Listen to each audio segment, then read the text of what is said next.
I'm Natasha Kirchuk, and thanks for joining us from our studios in Israel.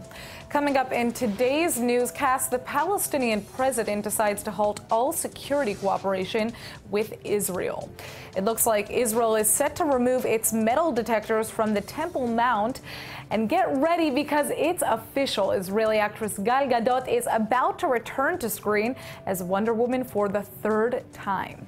Stay tuned for the latest news in Israel.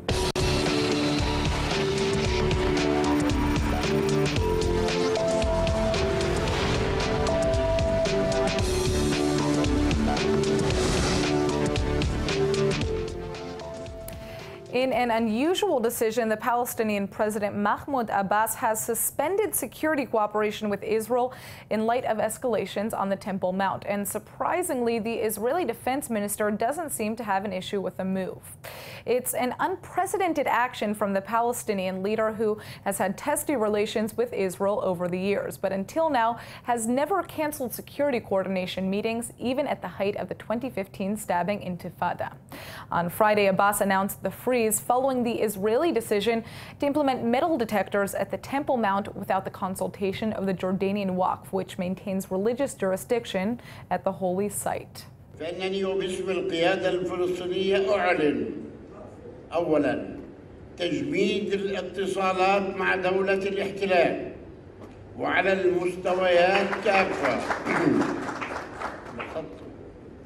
لحين التزام إسرائيل بإلغاء الإجراءات التي تقوم بها ضد شعبنا الفلسطيني عامة ومدينة القدس والمسجد الأقصى خاصة، والحفاظ على الوضع التاريخي والقانوني للمسجد الأقصى، مع رفضنا لما يسمى البوابات الإلكترونية كونها إجراءات سياسية مغلفة بغلاف أمني وهمي.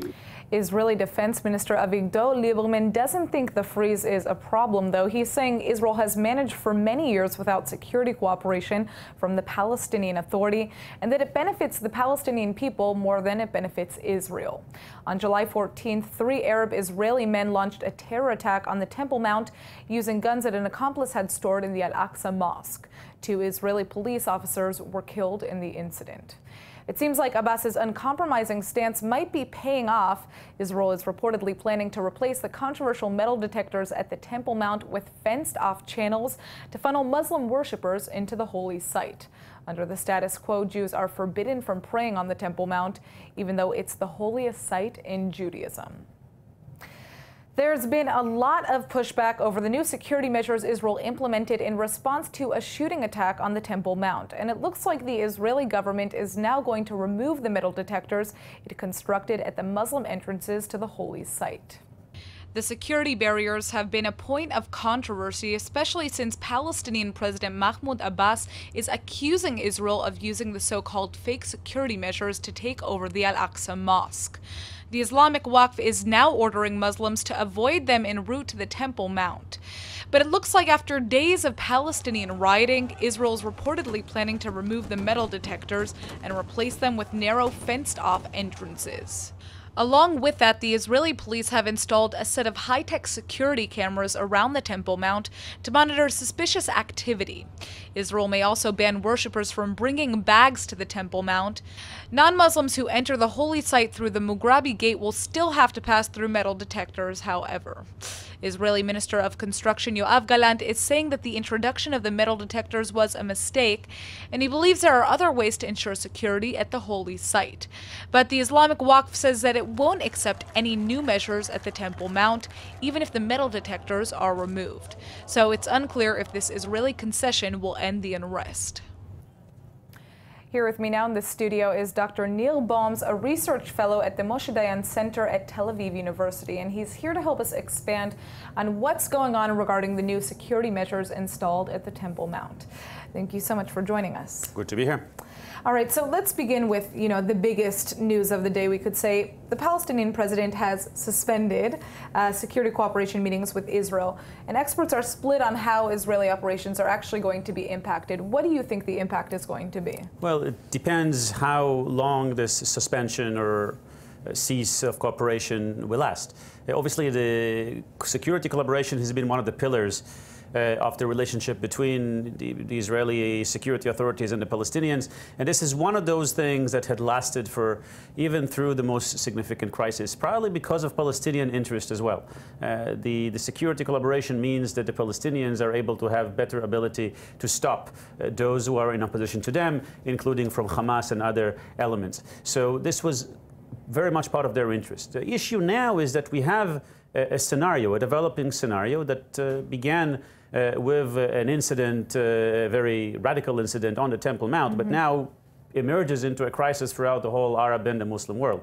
And in that sense, the president of the Palestinian Authority, Abu Mazen, is saying, well, look, I have to do something different. I have to sort of play along, and canceling the security collaboration with the, quoting him, occupation state is a measure as such. Well, the Israeli defense minister seems to think this move is something that's really not going to affect Israel for the most part, but could have a much more negative impact on the Palestinians. Is that going to be the case? Well, he certainly has a point. In many ways, the radical voices coming out from the environment of the PA, including the radical voice that's coming from the Israeli Islamic movement, those movement that was responsible and associated with this terrorist attack on the Temple Mount. These are the people who would like to get Abu Mazen out of office. And the security collaboration is another mechanism that sometimes helps to stop these very people. And I think the Minister of Defense is saying, look, Mr. Abu Mazen, if you really want to empower radicals, please do. Speaking of which, there were overnight raids. 29 Hamas members, or nearly 30 people in the West Bank, were detained, several which were apparently senior Hamas officials on the part of the Israeli security forces. Now, why is Israel choosing to target Hamas's presence in the West Bank? Could this have any impact on the future of Hamas's role, the specific attack that we saw took place over the weekend? Look, throughout the Arab world, and Palestinians are not out of this equation, you have voices that are more pragmatic and voices that are more extreme.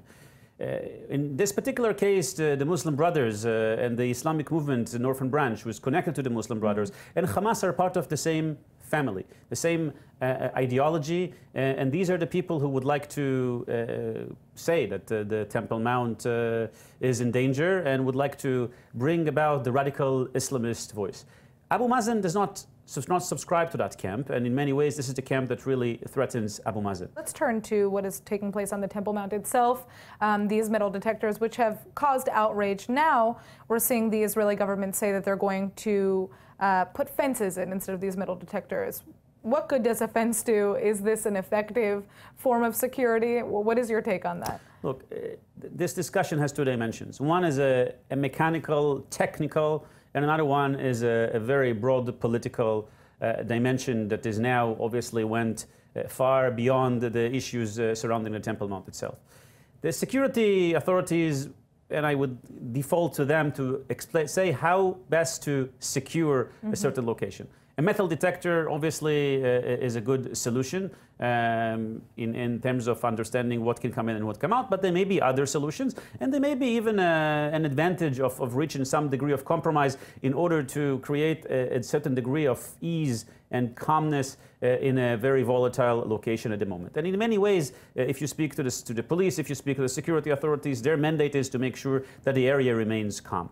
The other issues are far different than that. They have to do with sovereignty, they have to do with who is in control. Right. And all the statements that we hear have less to do with how effective a given magnetometer is, but really has to do with who actually sets the rules. And what Israel is trying to do is to make sure that on the one hand, it adheres to security demands and requirements, and on the other hand, do its part not to start World War III. All right, well, thank you so much for joining us, Dr. Nir Bones. It's a pleasure. All right, more details are emerging about the horrific terror attack that took place over the weekend in the Israeli settlement of Halamish, and now top Israeli officials are calling for the death penalty to be given to the terrorist who committed the monstrosity. On the Jewish Sabbath, 19-year-old Omar Al-Abed knocked on the door of the home of Yosef Salomon and was greeted by his family. They were there celebrating the birth of a new grandchild and thinking that Al-Abed was a guest opened the door to welcome him. This is when the young Palestinian from the West Bank village of Kobal launched a fatal stabbing attack on the family. 70-year-old Yosef Salomon was killed along with two of his children, Chaya and Elad. An off-duty Israeli soldier living nearby heard his neighbor's screams during the attack and rushed to the house, where he then opened fire on the terrorist through the window. The assailant was neutralized by a neighbor, and he was found with 2 or 3 gunshot wounds and was taken to transported to a hospital with a military ambulance crew. Al-Abed is now being treated in an Israeli hospital for his injuries, along with Tova Salomon, who he severely wounded in the attack. Now, top Israeli officials are calling for the death penalty to be applied to the Palestinian attacker, including Justice Minister Ayelet Shaked and Defense Minister Avigdor Lieberman. On Saturday night, hundreds of Israeli activists traveled to a junction near the Halamish settlement to construct a new outpost in response to the attack. According to Ynet News, security forces watched as the activists blocked the road to Palestinian traffic with a caravan vehicle and began construction. Those are some of the Israeli responses, but on the Palestinian side, the father of Omer Al-Abed is denying that his son bears moral responsibility for the attack.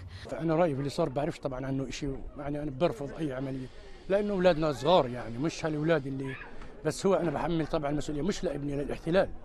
الاحتلال هو سبب هذه العملية من ضغط على المسجد الأقصى. According to his father, Al-Abed was upset over escalating tensions at the Temple Mount, where several Palestinian lives had been lost in clashes, and he wanted to, quote, protect the honor of the holy site in Jerusalem. The teenage terrorist was allegedly arrested 3 months ago by the Palestinian Authority for planning terror attacks and spent 2 weeks in detention, where he was violently interrogated about his plan to attack Israelis before he was released. Prior to the Halamish attack, the 19-year-old actually posted on Facebook that he expected to be killed while carrying it out, and that he wanted his body to be covered by a banner of the Hamas terror group and the former Palestinian leader Yasser Arafat. Meanwhile, residents of the Jewish Halamish settlement continue to mourn Friday's terror attack, which claimed the lives of 3 members of the Salomon family as they were sitting down to celebrate the birth of their new grandchild. But that doesn't mean the settlers are going anywhere. As ambulances rush to clean the victims' home, still fresh from the previous night's brutal stabbing attack, residents gathered to meet journalists and make clear that their resolve to remain in their homes had never been stronger. It's a frightening situation, but we're not going anywhere. We're going to be here. This is our home, and we're not going to leave it. We're not going to feel unsafe in our own home. Israel has been ramping up security after the 19-year-old Palestinian attacker Omar Al-Abed jumped a fence into the settlement. The latest wave of violence in Jerusalem's Temple Mount has already captured international concern. Though IDF forces neutralized the attacker and raided his home on Saturday, the bereaved community continues to voice its outrage. No event of any sort in Al-Aqsa or any other place is a justification for murdering 3 people, father and 2 children, in their homes while they were busy celebrating the birth of a new grandson. Their home was open, the door was unlocked because they were waiting for people from the community to come and celebrate with them the birth of this new grandchild. Although Israeli and Palestinian officials continue to work under international pressure to calm the violence, both sides brace themselves for more bloodshed. At least 5 Palestinians have been killed over the weekend in continued clashes and demonstrations across Jerusalem and the West Bank. Most of the rioting has been spurred by the installation of metal detectors at Muslim-only entrances to the Temple Mount, which disrupts the status quo at the holy site. And ILTV's Aaron Porras is here with this story. Now, Aaron, what has been going on with these clashes? So, as you said, these clashes have actually been going on for a while now, over a week, and between police, Israeli security officials, and both Palestinian and Israeli Muslims. Now, the Jordanian Waqf, the Palestinian Authority, and and all these different Muslim authorities from all over the world are still calling on these clashes to continue. And what we're seeing is that it's getting worse. They're gaining speed. And it's, like I said, it's becoming really ugly. Like you said, at least 5 people were killed just this past weekend, and dozens more were injured. So we're not, it's a little ridiculous. We don't know what to do. Let's check out your report. The metal detectors were installed following the murder of 2 Israeli police officers by 3 Israeli Arabs at one of the entrances to the compound. The riots were marked by heavy violence against Israeli police, who responded harshly. 3 Palestinians were reportedly shot dead on Friday during clashes in the West Bank. Then Saturday, 1 Palestinian teen was hit by live fire and died later of his wounds, and a 2nd Palestinian was killed when a gas bomb he intended to throw exploded in his hands. Saturday night saw riots begin to pick up speed again after evening prayers. A group of Palestinians crowded a police van, throwing rocks and chanting. They were dispersed with tear gas, stun grenades, and water cannons. Riots like these have been widespread across the West Bank and Arab parts of Jerusalem after Palestinian, Jordanian Waqf, and Arab world leaders have all called for resistance against the new security measures. Even Turkish President Erdogan denounced what he described as Israel's use of excessive force. Israeli President Reuven Rivlin responded to Erdogan, asking him to meet the murder of Israeli security officials with equal outrage. It's been a busy night for the IDF and the Shin Bet. The security forces arrested 29 Hamas members, including senior officials in West Bank raids overnight. LTV's Max Kaiser has the story now. Max, tell us a little bit about the Hamas presence in the West Bank right now. Well, the concern is that Hamas in the West Bank may decide to escalate things, especially now that Fatah has had such a successful terrorist attack. The person who did this attack in the settlement, he said he wanted to be buried with Arafat's kafiyeh and the ribbon of the Al-Aqsa Martyrs Brigade, and that's a Fatah organization. So the concern now is that Hamas members, even perhaps acting independently of leadership, may start committing their own terror attacks, and that could kick off a war like it did in 2014. So Israel is raiding the Hamas presence in the West Bank to try to cut off the head off the snake. Interesting. All right, well, let's check out your report. A day after the Khalamish terror attacks that killed 3 Israelis, security forces raided Hamas strongholds in the West Bank, arresting 29 members of the Islamist terror group. Reportedly, a Hamas MP was among those arrested, although the army is not confirming Israel Hayom's report. A Shin Bet spokesman says that the wave of detentions was part of a, quote, preventive effort against terror groups in the area, as tensions over the Temple Mount have brought things to a near boiling point. Hamas has been experiencing difficulties in recent weeks, as the Arab world turns against its patron Qatar, and the Palestinian Authority has stopped paying its electric bill. It has turned to the historically unfriendly Egyptian government for support. But that didn't stop Hamas from firing a rocket toward the southern Israeli city of Ashkelon early Sunday morning, although the rocket exploded in mid-air and didn't even trigger an air siren. The IDF made a surprising announcement on Wednesday by finally revealing the details of a secret Israeli operation that's been providing humanitarian aid to Syria for the last several years. Israel and Syria have been at war since 1948, with no diplomatic interaction since Israel's capture of the Golan Heights in 1967. So this is a pretty big deal. It's well known that Israel has provided direct aid to around 3,000 Syrian fighters on the border. But Wednesday's army briefing revealed the full scope of Operation Good Neighbors, which has provided massive amounts of assistance to Syrians in need. We're talking nearly 360 tons of food, major quantities of medical supplies, 450,000 liters of gasoline, and 50 tons of clothing to aid the Syrian struggle against President Bashar al-Assad. Sources speculate this operation even includes financial backing from Israel to fund the rebel fighters' efforts.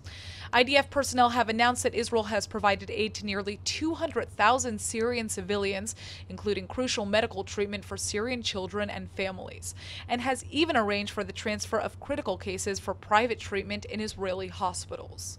Chief Medical Officer of Israel's Northern Command, Noam Fink, is hoping that the initiative might ignite a new era of relations between the two nations. The secret operation, conducted primarily under the cover of the night, includes a transfer of crucial power generators and water piping to repair Syria's shattered infrastructure, while also aiding millions of displaced Syrian civilians. Identity. It's a major topic of conversation across the Western world in every subject, from politics to the classroom to the bathroom.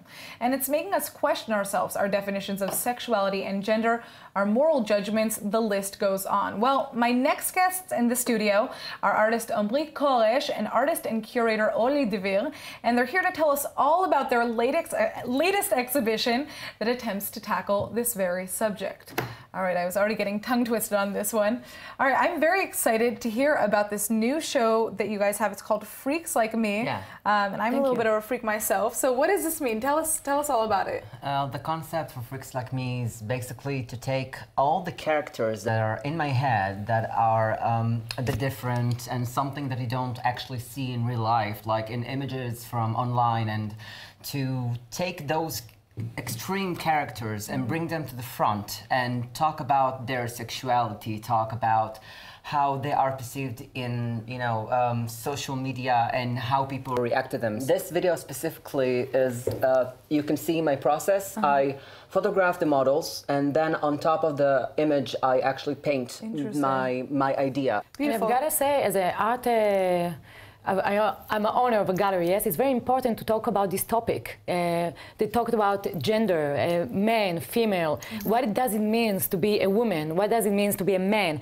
This mashup between men and women, it's like to be androgynous in this life. So Omri Kosh is a very interesting artist because he talks about something very important. He's talking about life, he's talking about us as a human being to be. I create everything basically for this project in mixed media with a lot of photography and digital painting. Also, of course, I do traditional work, but and to believe in what we are as a human being. We're all beautiful. We're all interesting. So it's very interesting to see a young artist that works so beautiful and talk about this main topic of to be a person. Gender. And I think this is an issue that, obviously everybody faces across the world. It's not something that's just specific to Israel. So I understand that you're hoping to take this work abroad as well. Yeah, exactly. I really want to create an international career for myself because I think that my work is very acceptable in New York and in a lot of places around the world. Right now, I'm working with Orly in Israel in our amazing gallery, but we want to take it to the next step. I understand that this gallery is new, right? Or, yeah. Okay. I've got new galleries, two so new galleries. Okay, so you already have one gallery, now you're opening a new gallery. Interesting. It's very interesting. One of the galleries that Omri is exhibit right now is in Jaffa. A very beautiful building on the sea. You can see the sea line. When you get inside, you can see the beautiful artworks of Omri. But I've got another space, brand new. I opened it last week, the new place. You can see it here. The gallery is like more hangar. It's not like the place that Omri is exhibiting right now. It's like more fine, and a classy place. Here it's more like New York chic. You can see people that come in to drink some beer and to see beautiful art. It's a lot looser, basically. Yeah. And well, listen, I would love to check it out myself. Thank you so much for coming, and I think that you guys are doing something that's very important. Yeah. Thank you so much. Good luck. Thank you. All right, everybody, you can stop holding your breaths. Warner Brothers has finally given us the green light, and it looks like Wonder Woman 2 is officially happening.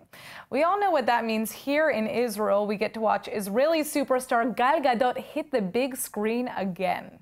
First Wonder Woman installment made major waves upon its release, shattering records by pulling in a whopping $770 million for Warner Brothers. And it's continuing to dominate the international box office. Israeli actress Gal Gadot has skyrocketed to fame for her performance as Wonder Woman and appeared on stage at this weekend's San Diego Comic-Con to break the news for the upcoming sequel. Gadot will don the lasso again this November when she plays Wonder Woman for the next superhero hit Justice League, all alongside stars like Ben Affleck, Ezra Miller, and Jason Momoa. The creative head of DC Comics, Geoff Johns, has just confirmed trade reports that the script for the Wonder Woman sequel is already being developed with director Patty Jenkins, who has also now become the highest-grossing female director. Talk about some true woman power. Israelis are already celebrating the upcoming sequel, since local Gal Gadot will get to put her training from the Israeli army into practice as she takes on the most iconic female role in Hollywood for the third time. Enroll in eTeacher's online Hebrew courses and quickly discover that it creates the deepest connection to Israel that you could ever imagine. Ready for our Hebrew word of the day? Today's word is shofet, the Hebrew word for judge. Those a bit more familiar with the Bible may recognize this word from the book of Judges, but these days a shofet serves a very different purpose in modern Israeli society. In biblical times, a shofet may have been used to, say stab a Moabite king or two, or disintegrate a couple of Philistine temples, perhaps. Nowadays, our shoftim are a little more subdued. We're talking small claims, employee arbitrations, maybe some real estate fraud if things get really desperate. Hey, it's not exactly as exciting as the book of Shoftim, but maybe that's a good thing. All right, let's go ahead and take a look at the weather forecast. Tonight should be partly cloudy with a low of 76 or 24 degrees Celsius. Tomorrow is expected to be sunny with a few clouds and little to no change in temperatures. The high will be around 88 or 31 degrees Celsius. All right, that's it for today's news. Today's exchange rate is 3.57 shekels to the American dollar. Remember to sign up for our daily newsletter at iltv.tv. I'm Natasha Kirchuk, and thanks for watching.